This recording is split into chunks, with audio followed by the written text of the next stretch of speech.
Well, good morning, everyone, and I appreciate you joining me for this update during these extraordinarily turbulent times.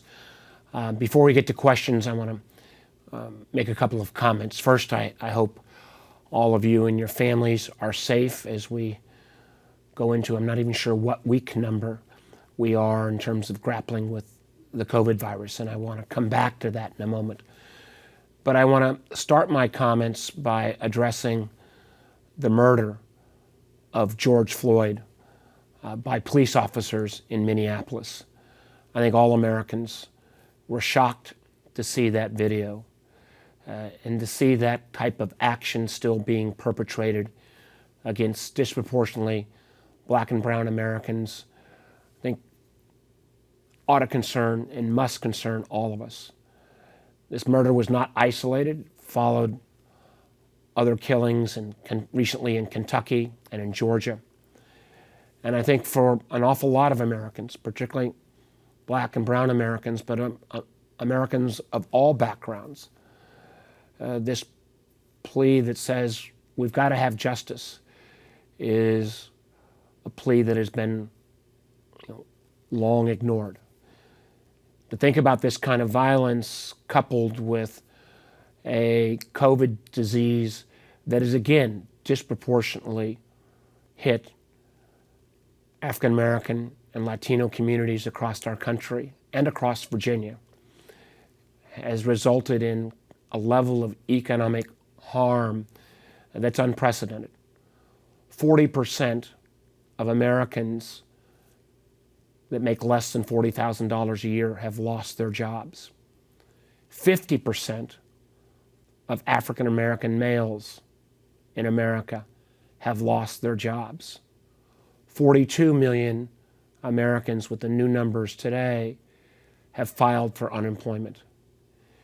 And when people in the aftermath of these police actions and this economic disruption took to the streets in mostly peaceful protest, and as mayors and governors of both political parties across the country called out this outrage and supported this constitutional right for peaceful protest, unfortunately, President Trump again saw this as an opportunity to divide the nation.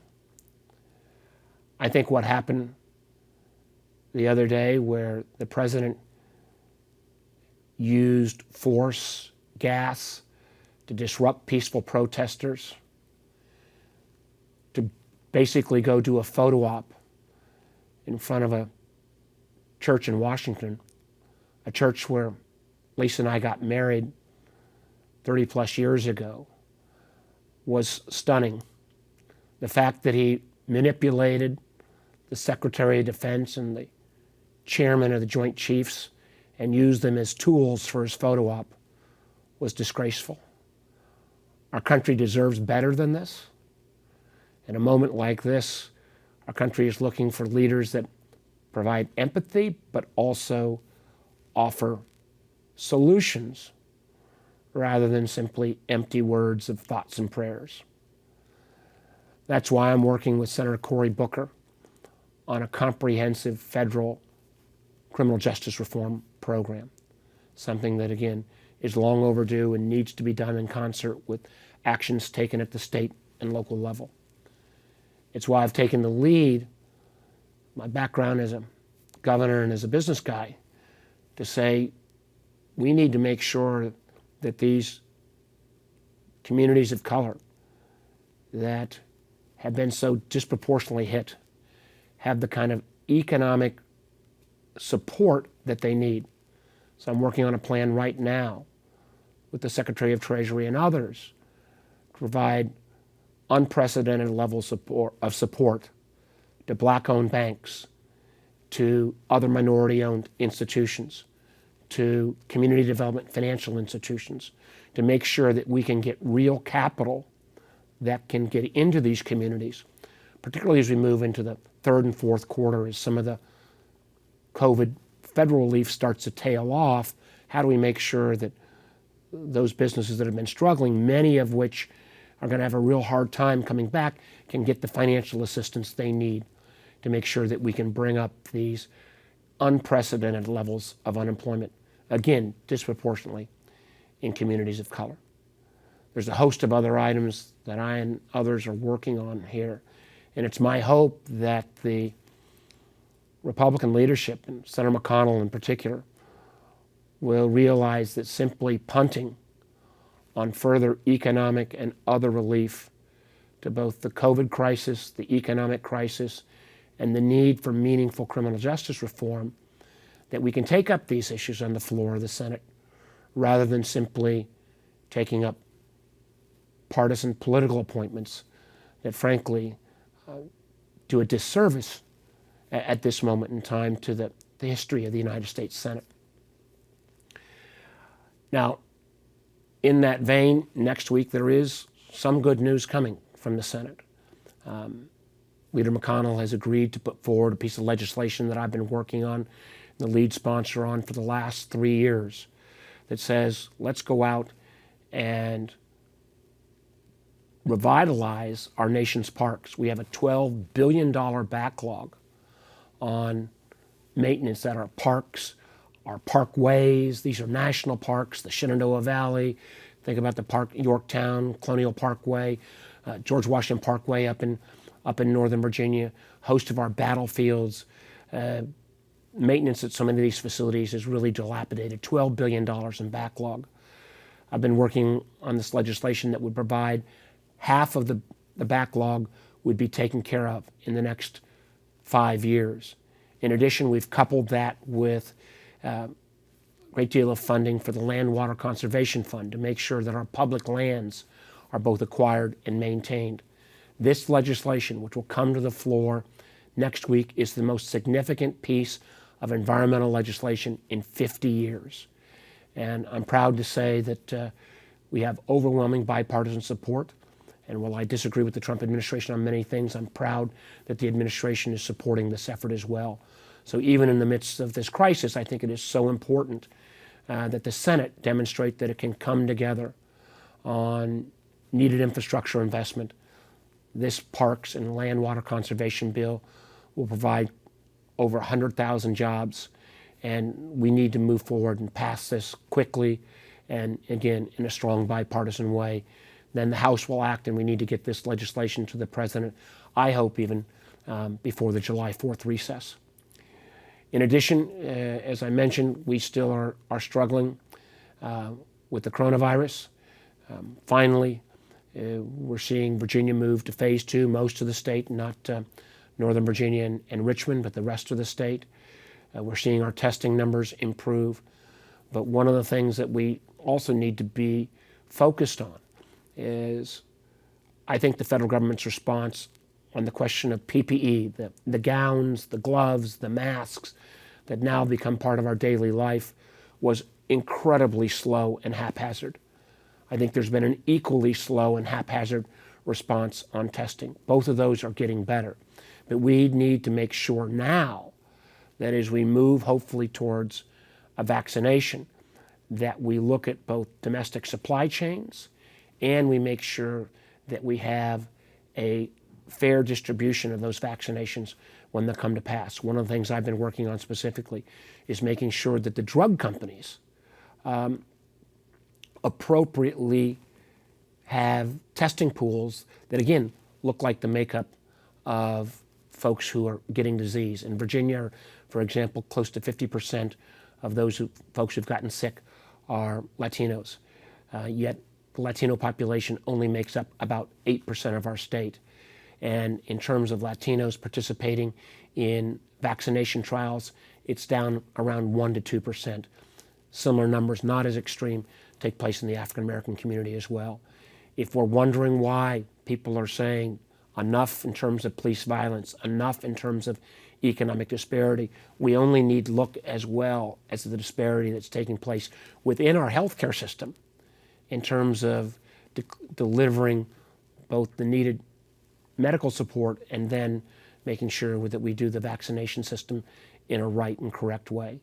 Part of that work as well means bringing back some of the domestic supply chain so we don't have to rely on foreign nations, particularly China, in terms of sources of both drugs, PPE, and, God willing, hopefully not, vaccination materials as well. So a lot going on, even though we're still trying to practice social distancing. And with that, let me go ahead and turn it over to our friends from the press for any questions they might have. Senator Warner. Yes. This is Joe Thomas from WCHV in Charlottesville and WRAD in Blacksburg. How are you this morning? Well, Joe, I think for all of us, it's been a challenging week, but I'm good, and it's always good to hear from you.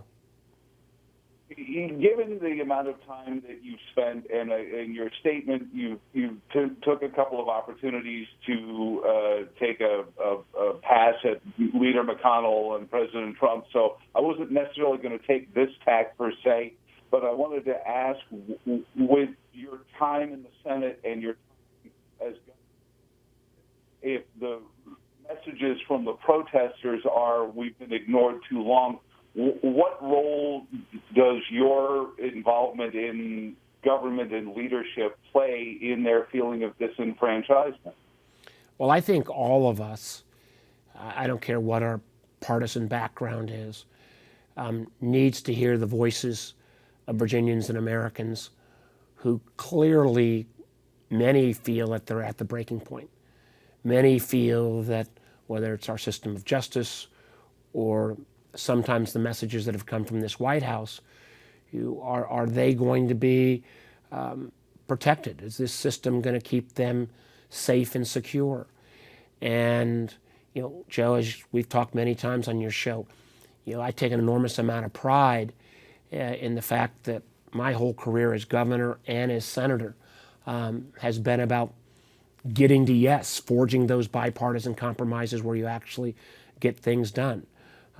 It's why even in the midst of these tragedies, I'm looking forward to taking up this parks bill that it took 3 years plus to work on, and I hope it's going to pass in an overwhelming way tomorrow. But I also think, and this is where again I was so disappointed in the president, that he didn't use any of this time to try to bring the country towards any kind of unifying message, any kind of we're all in this together. And don't take my word for it. Let's take, former Secretary of Defense Jim Mattis, former General Jim Mattis, maybe the most respected member of our military that we have in our country today. President Trump's own choice for Secretary of Defense. His words, someone who obviously has tried to stay silent for so long, his words in the last 24 hours, somebody who served our country under presidents of both parties for his whole career, I think spoke volumes when he says this president doesn't even make an effort to unify our country. Now again, I would like nothing more than to see the president prove me wrong and move forward with a voice of unity. But to see what happened in Lafayette Park, to see those peaceful protesters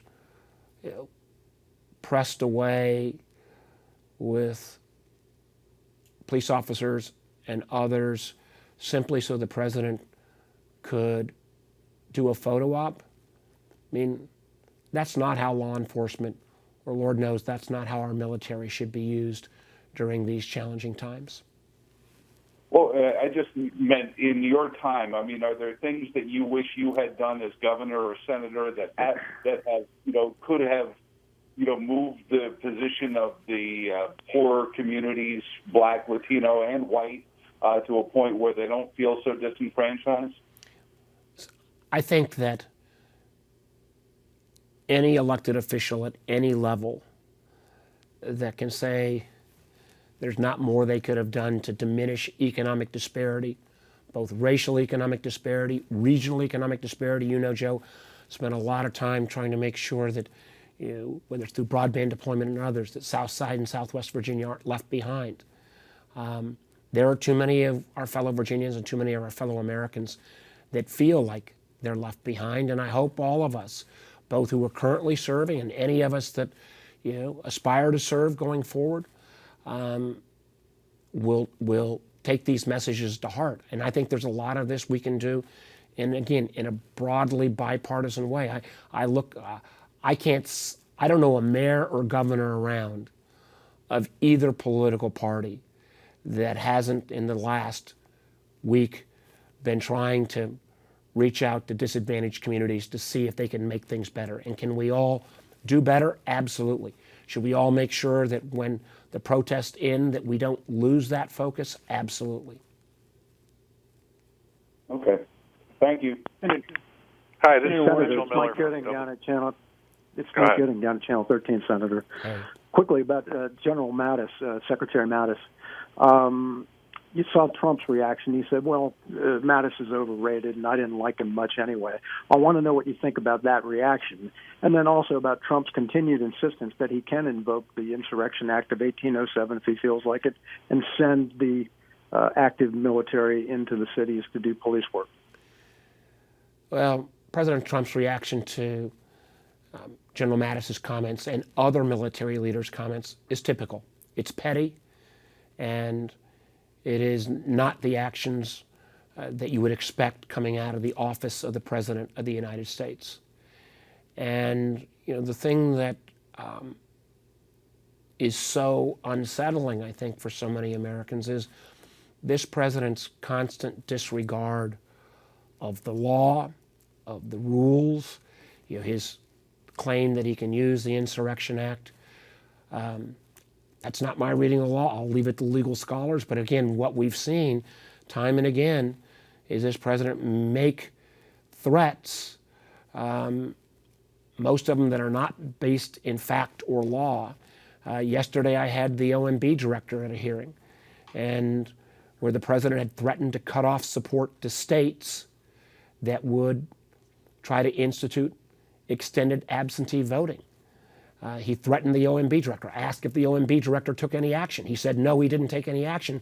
And the hypocrisy of the president's threats is, my understanding is, that's the way the president himself votes, is through absentee ballots. So what he does by this constant barrage of threats, of intimidation towards those who oppose him in either political party, frankly, means that his voice is often then dismissed by friend and foe alike. This is Mitchell Miller from WTOP. Hi, Senator. Wanted to follow up on your legislation proposed in connection with reforms, and how critical do you think it is that Congress passed some type of legislation in the wake of all of these protests and everything that's happened? As you know, oftentimes a crisis will come up, there will be a call for action, and then it eventually fades away. But given the confluence of all the things that are happening right now, how important do you think it is that something moves forward? Well, Mitchell, I think it's really important. I mean, the murder of George Floyd was not an isolated incident, and the frustration, not just in the black community, but you look at the makeup of most of these protesters, they looks like the face of America, looks particularly like the young face of America. And if young people across this country don't feel like we're going to take action that is legitimate on criminal justice reform, when we hear police chief after police chief march with the protesters and call for criminal justice reform themselves, that's unprecedented. If the Congress doesn't hear those voices, not just the voices of the protesters, but the voices of the police chiefs themselves who are joining these protests, then we're not doing our job. Senator Warner, this is Nick Gilmore with Radio IQ. Just jumping off of a previous question, Governor Northam today announced that the Lee statue in Richmond is coming down.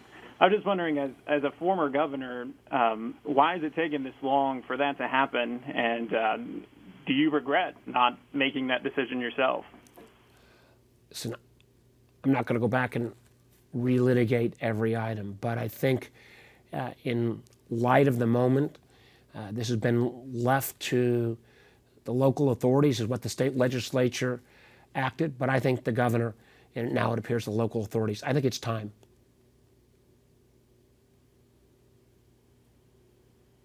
Thank you. Hey, Senator, this is Basil John with Nexstar. Hey Basil.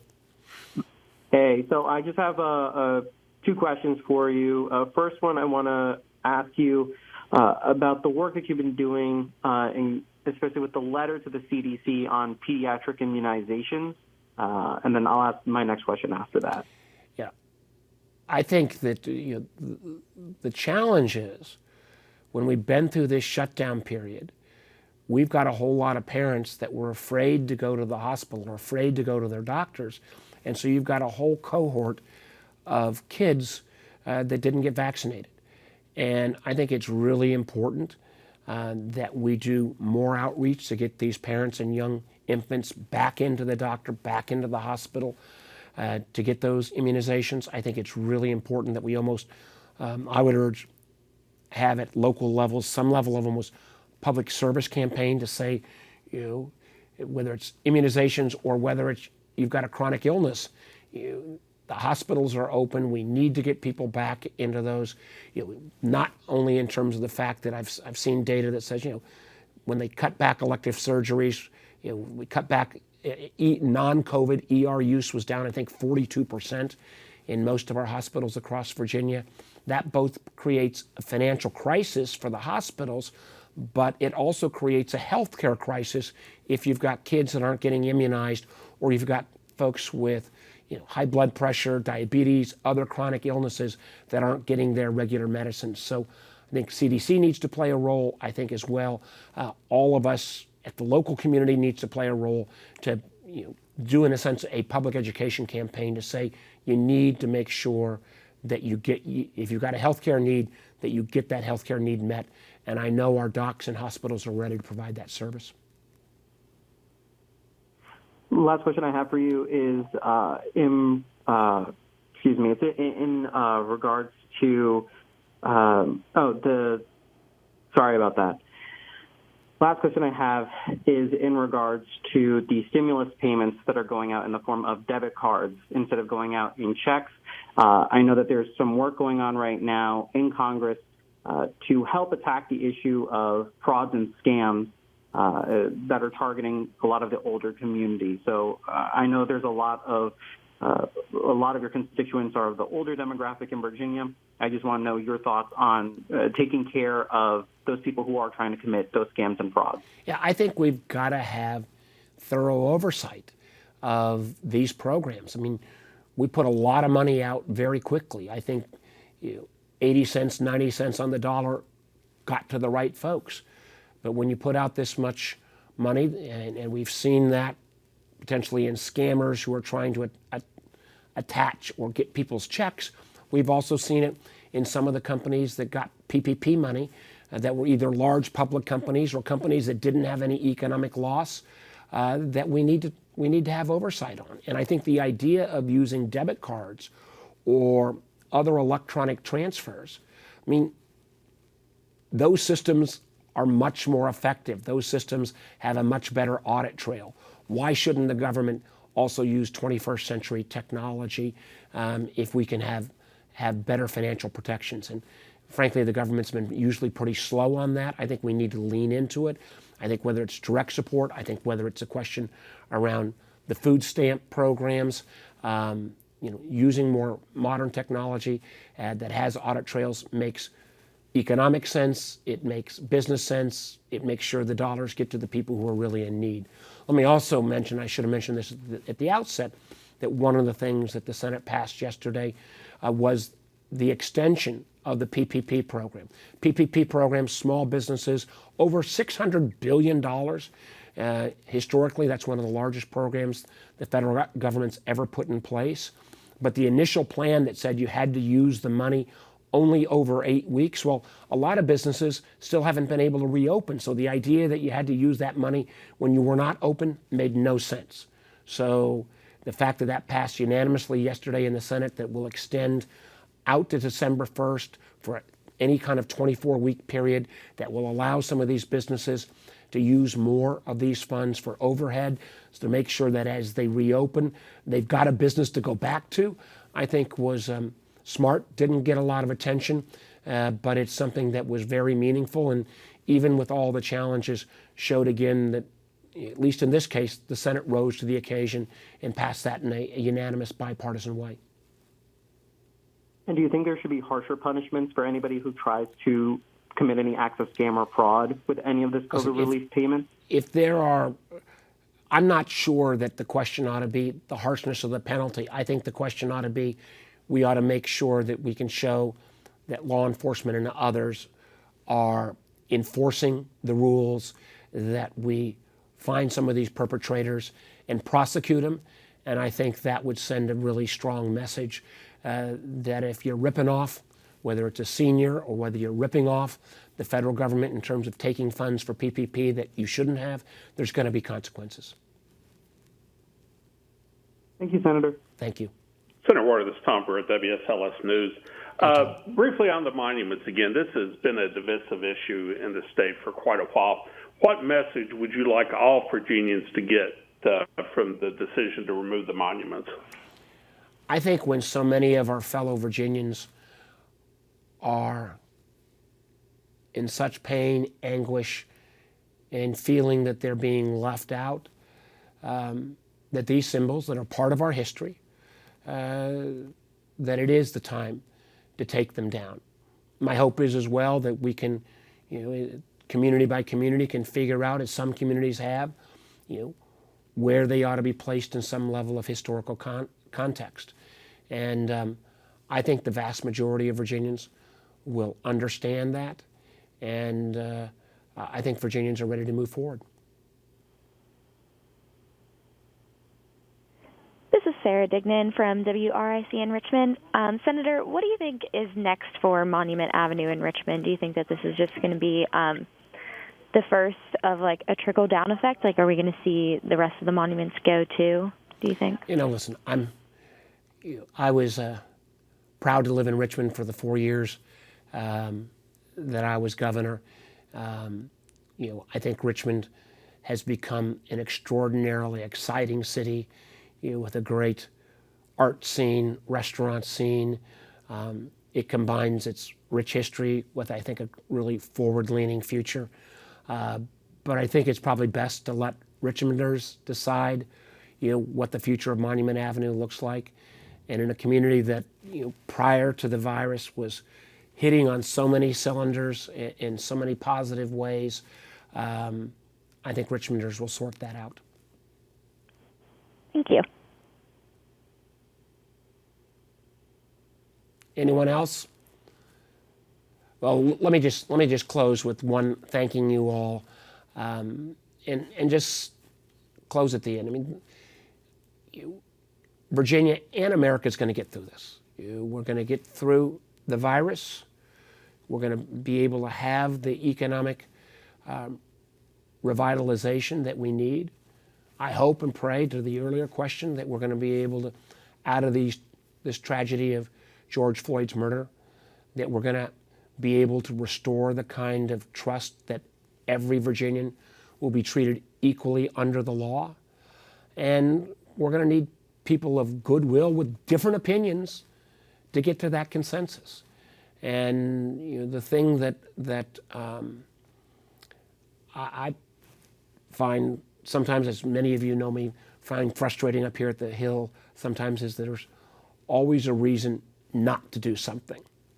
And when we're looking at a virus, when we're looking at the unprecedented economic loss, when we're looking at the kind of racial disparities that are now right in all of our faces in a very real way, this is not the time to find reasons to simply say no. This is the time when we all got to pull together and get to yes. And my hope is that we'll, out of this really, really challenging week, recommit ourselves to that vision of of getting to yes and realizing the best days for Virginia and our country are in front of us. Thanks, everybody, and stay safe.